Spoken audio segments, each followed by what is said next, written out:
Okay, let's talk about something that has been, for a very long time, one of the most quietly infuriating things you could do on a phone.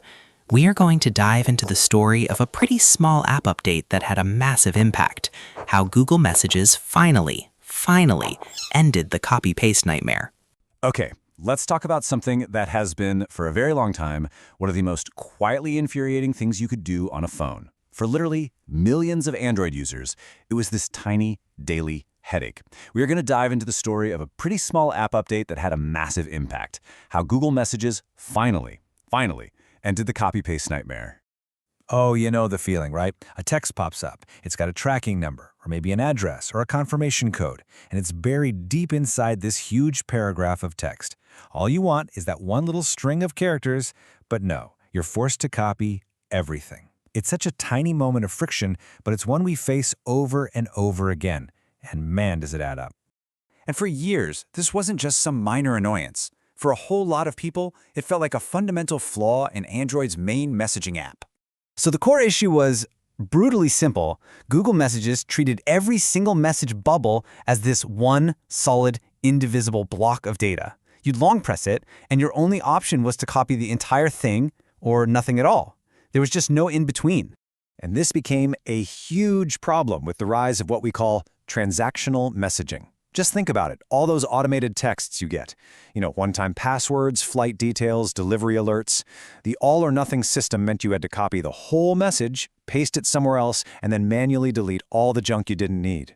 When you think about trillions of messages a year, this created this massive, cumulative drag on productivity. The whole situation got so frustrating that users became incredibly creative and, let's be honest, a little bit desperate. People actually developed these clumsy, multi-step workarounds just to get around this one limitation. You could try to grab text from the recent app screen or even use Google Lens to literally scan your own screen.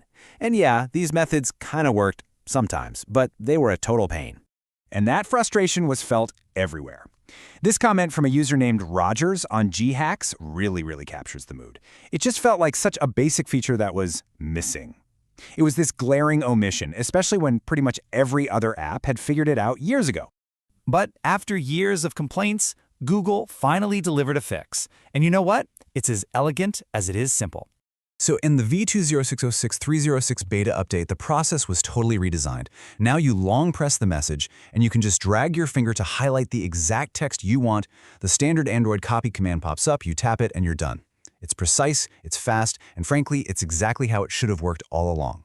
And this just highlights the difference in workflow so perfectly. The old way involved that whole dance of copying, switching apps, pasting, and then manually editing everything. The new way, it's just a single, fluid action right inside the app. No more copy and paste shuffle. For those everyday tasks, it is a complete game changer. But to really get the impact here, we need to zoom out a bit. See, this simple update isn't just a fix. It's a signal of a much larger strategic shift for Google. To understand why this matters so much, you just have to look at the scale.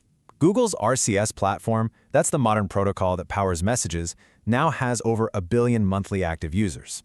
This isn't some niche app. It's a core part of the Android experience for a massive global audience. So a huge part of the strategy here is achieving what's called feature parity.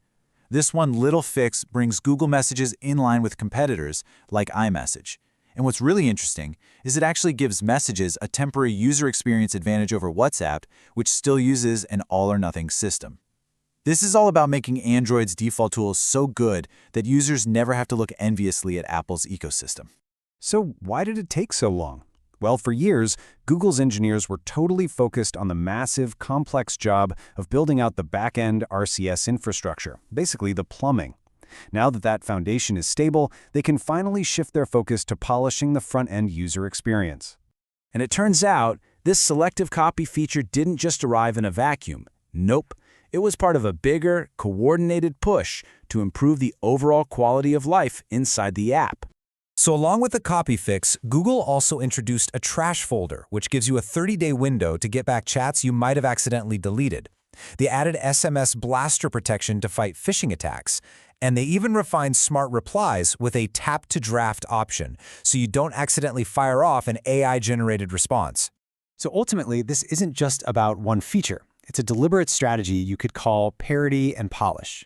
Google is systematically going through and addressing these long-standing user complaints to make its default messaging app more robust, more forgiving, and a more complete platform. One that can actually compete. But as great as this manual fix is, it might just be a temporary solution. You can think of it as a bridge to a much smarter, more automated future. And you can really see the evolution right here. We've moved from that clunky, all-or-nothing past to today's streamlined manual selection. But the very next step is to remove the manual part altogether with proactive AI. The future is something called proactive intelligence, and it's powered by Gemini. Just imagine your phone recognizing a flight number in a text and automatically offering to track it for you, or seeing a message about a meeting and offering to create a calendar event. The whole goal is to make manually copying and pasting completely obsolete. And Google is really emphasizing that this will be built with privacy at its core. A lot of the processing is going to happen right there on your device, and the data will be protected by end-to-end encryption. They're positioning this as your secure personal assistant. In the end, this small update in 2026 does way more than just fix a bug. It signals the end of an entire era of frustration, and it shows the maturation of Android's whole messaging platform. It's a real turning point where the app is finally catching up to its own potential. Which, brings us to a really fascinating final thought. Google just perfected the tool for manually selecting text, but if the AI-powered future is all about this proactive intelligence, are we watching the beginning of the end for the copy button itself? It's an interesting question as we move forward. Thanks for joining me. Google just perfected the tool for manually selecting text. But if the AI-powered future is all about this proactive intelligence, are we watching the beginning of the end for the copy button itself? Thanks for joining me.